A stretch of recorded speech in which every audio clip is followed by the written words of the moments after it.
gangsta shit. Oh my degane. I'm Titre, isan'andro mitôla maone, sagnany fiaignananay, hoanao ty tsy mahay. I'm Titre, vitsy fety, isan'andro fety, agnatin'ny saratra fiaignananay. Good life, go from Tukam City family. Drink, smoke, cook, weed, nigga, every day.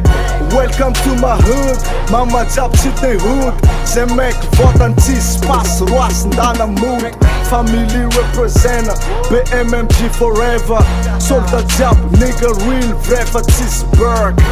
We gonna work, black myself in the house. Click, click, bang, bang, motherfucking boss. Lalanganda lovane mazava misaka jiaby. The gangsta magnitsaka na tsisy bagary. Ata oragna mipass business sy ny tariny raha tsy reglo. Voaflengy lam tsisy varany.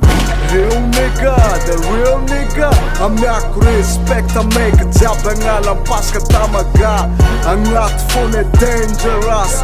Take a loss, Ben Wallace, that's me no lang a new Judas. I'm Titre, isan'andro mitôla maone, sagnany fiaignananay, hoanao ty tsy mahay. I'm Titre, vitsy fety, isan'andro fety, agnatin'ny saratra fiaignananay. I'm city cartel bara jiaby OP. Ze make miss money man mam tsara ok.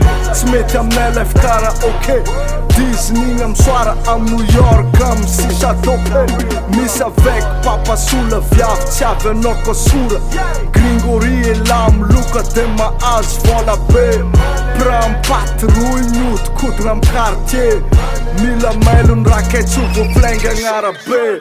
Fa danger, African life you danger. Tamaganao io fa tsy a Kingston Jamaica. Na tsara nenao tô fa tsy atakaliko nena.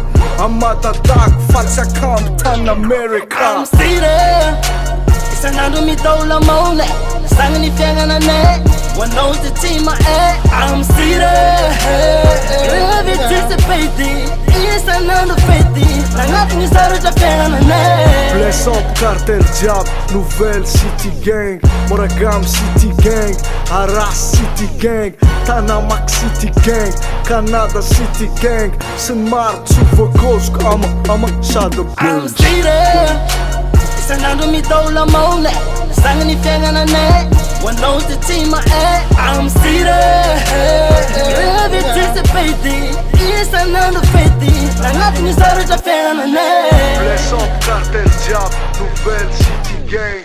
Moragam city gang, Artiste city gang, Tamagang city gang, Canada city gang. Sy ny maro tsy voakôziko ama sady bitch.